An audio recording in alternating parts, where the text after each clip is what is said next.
दोस्तों, इस वक्त इस देश में पैगंबर मोहम्मद साहब के पोस्टर को लेकर जबरदस्त बवाल है। बरेली के अंदर जो स्थितियां, जो हालात थे, इन हालातों ने एक सवाल को जन्म दिया है कि क्या पैगंबर मोहम्मद साहब के इस पोस्टर को लेकर जो बातें दो धड़ों में बटी हैं, उन धड़ों में सही धड़ा कौन सा है, यह आपको अपने विवेक से तय करना है। क्योंकि एक तरफ यह मामला धार्मिक आस्था का है, तो वहीं दूसरी तरफ कानून व्यवस्था का यह मामला है। यानी कि धर्म बनाम कानून, ये दो विषय इस पूरे मामले में खुलकर सामने आए हैं और यही वजह है कि पक्ष रखने वाले इसे कानून व्यवस्था के मजबूत होते हुए कदम के रूप में देख रहे हैं, जबकि धार्मिक आस्था वाले इस विषय को यह देख रहे हैं कि उनकी धार्मिक आस्था का इजहार करने का उन लोगों को जो है वो कहीं ना कहीं से छूट नहीं मिल रही है। धर्म बनाम कानून के बीच अगर इस पूरे मामले को धर्म और कानून दोनों के चश्मे से देखें तो सबसे पहले बात कानून और कानपुर से शुरू हुआ यह विवाद, जिसमें 12 वफात के दिन आई लव मोहम्मद नाम का एक पोस्टर लगाया गया और उस पोस्टर को हटाए जाने के बाद कुछ लोगों की गिरफ्तारी हुई।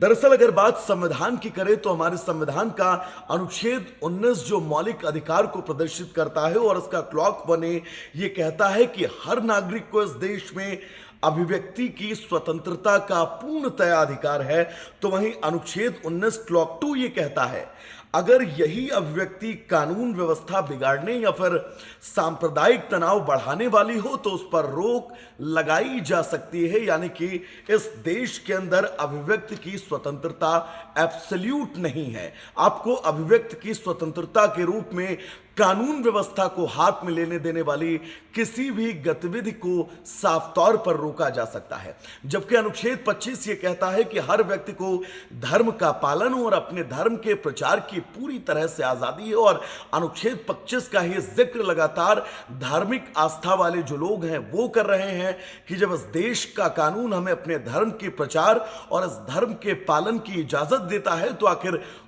यहां की कानून व्यवस्था में रोक क्यों रही है। अब इस पूरी प्रक्रिया में दंड व्यवस्था को समझना बहुत जरूरी है कि हमारा भारतीय दंड संहिता जो हमारी बीएनएस है वो इस पूरे मामले में क्या कुछ कहती है। क्योंकि कानपुर में इस पूरे प्रकरण में जो एफआईआर दर्ज की गई हैं उन एफआईआर में किन किन धाराओं को मेंशन किया गया है ये जानना बहुत जरूरी है। आईपीसी की धारा 153 के तहत मुकदमा दर्ज किया गया है जो कहती है कि धर्म, जाति, जन्मस्थान, निवास, भाषा आदि के आधार पर विभिन्न समूहों के बीच शत्रुता को बढ़ावा देने और सद्भाव बनाए रखने के लिए प्रतिकूल कार्य करने पर दंड का प्रावधान है। आईपीसी 295 कहती है कि जानबूझकर और दुर्भावनापूर्ण कार्य जिसका उद्देश्य किसी वर्ग या धर्म या फिर धार्मिक विश्वासों का अपमान करके उसकी धार्मिक भावनाओं को ठेस पहुंचाना हो। ये दो धाराएं और आईपीसी की धारा 144 जिसमें प्रावधान है कि किसी विधि विरुद्ध समूह का कोई सदस्य किसी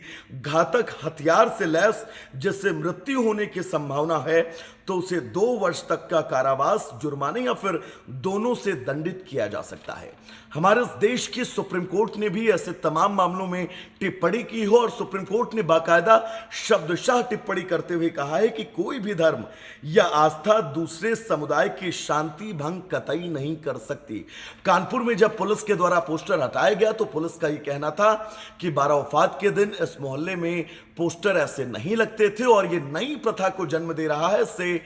धार्मिक सद्भाव जो है वो बिगड़ सकता है। लेकिन कानपुर के 12 वफात से शुरू हुआ ये विवाद अब देश भर में जिस तरह से संदेश के रूप में पहुंचाया जा रहा है वो संदेश आप सबको समझना होगा। आप इस देश के नागरिक हैं, इस देश का संविधान आपके प्रति है और आपको ही इस देश के संविधान को बचाने के लिए, इस देश के संविधान की गरिमा को बचाने के लिए समझना होगा, सचेत रहना होगा। क्योंकि